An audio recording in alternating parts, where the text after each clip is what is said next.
ఇప్పుడు బిల్లులు పట్టుకున్నారు? కరెంటు బిల్లులు పట్టుకున్నామంటే కరెంటు ఛార్జీలు తగ్గిస్తా అన్నారు ప్రభుత్వం వచ్చిన తర్వాత. ఇది పరిస్థితి, నా పరిస్థితి. కరెంటు బిల్లులు కట్టమంటారా, ఇల్లు అమ్ముకొని పోమంటారా? అదే సార్. అదేంటంటే మరి ఏం చేయని చెప్పు. 40 ఏళ్ల నుంచి ఉన్నాం పేటలో.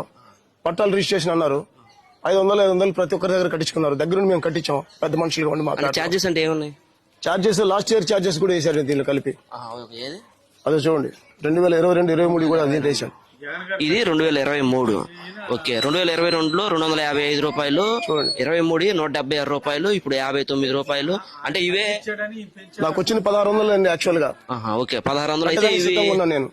ఇవన్నీ ఏంటండి, ఇవన్నీ ప్రతిసారి అడిగితేనే వీళ్ళు మాకు తెలియదండి, ప్రభుత్వాన్ని అడగండి అంటున్నారు వీళ్ళు. పాపం కరెంట్ వాళ్ళు ఎవరు మేము కేకలేస్తామని చెప్పండి. ఎవరైనా ప్రశ్నిస్తే పని తీసుకెళ్లి మూసేయండి. అంటే కరెంట్ ఛార్జీలు పెంచలేదని చెప్తున్నారు.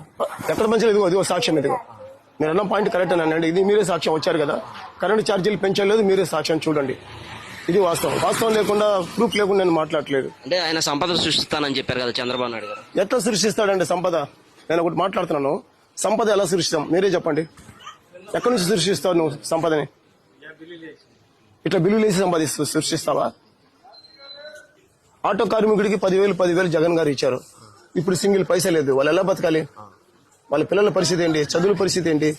చదువులు అటకకి, చదువులు నాడు నేడు ఎలా ఉన్నాయి, ఇప్పుడు ఎలా ఉన్నాయి చదువులు, స్కూల్స్ ఎలా ఉన్నాయి, పిల్లలు ఎలా ఉన్నారు?